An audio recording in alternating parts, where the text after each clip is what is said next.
Hi and hello everyone, this is Srishti Tarun Jain and today I'm going to talk about quick preparation strategy for the subject strategic financial management.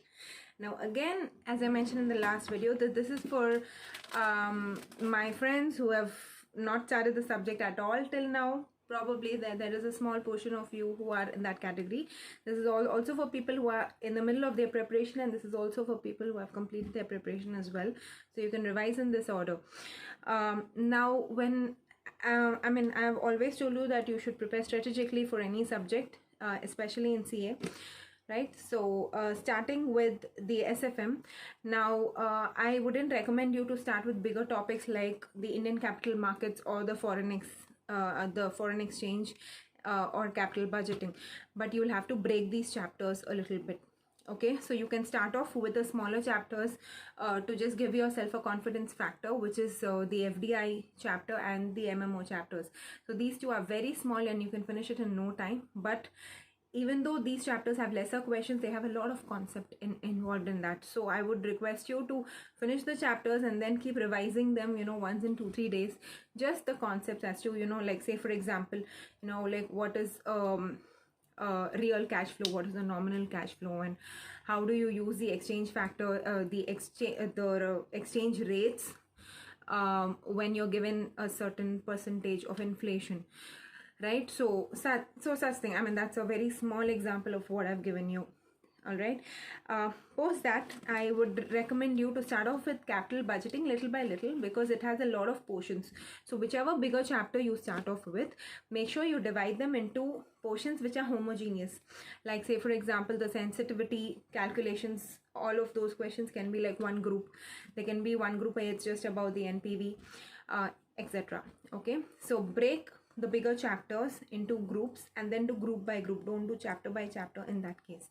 So you can parallelly start off with capital budgeting chapter, and along with it you can do chapters like dividend decisions. Now dividend decisions are very feel good factor, right? You just have 3 models, you have a few formulas to see, to go through, and the only thing you have to take care of is you need to practice the 2-stage dividend discount model, etc. So just have some points where you will know where you lack, so just mark it and make sure you do them. So you will have to do two chapters. I recommend that you do two chapters together parallelly, so that you get a variety plus your mind is tuned. Because if you keep doing one chapter at a stretch, at that time you might feel that you know all of it, and it might get monotonous, but it might not be the right thing to do, because you might not be in a position to switch quickly. In examination you're not going to get all questions of the same type, right? So train your mind accordingly from now. Okay, post that, there are other chapters like leasing and portfolio, right? So portfolio again is a big chapter. So like do 10 questions to 12 questions of portfolio, and then switch to leasing, right? Do the same thing for mutual funds and mergers, right? So these are the chapters. Now that leaves us with the ICM and Forex.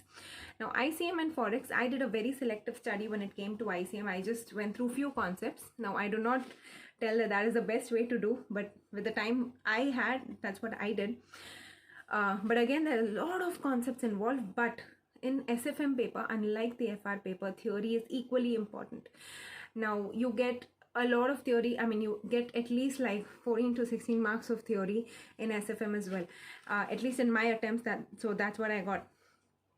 So the chapters of Forex and ICM have a lot of theory questions in them. I don't want you to go through all of them at once. Just go through 2-3 each day. That's more than enough. Just understand the concept and go for it. Okay, so I think I've covered all of, and chapter 1, usually like in my attempt, like I got 4 marks question from the first chapter as well, which usually people skip. So that's a very small chapter. Now we have very few questions, so just finish them off as well, right? So I think I have covered all the chapters in SFM. So this is how you should be going for SFM, and again, I tell you, do not aim for 100% of the coverage and then move on to the next subject. That might not work for you. Just finish 70 to 80%, pass on to the next subject, and then make sure you finish the other 20. And for the chapters which you don't want to do, make sure you don't skip it completely. Just know a little bit. A general idea is also good, right? So I think that should be a practical plan for you. With this, hope this video was useful for you. So love for studies. Bye.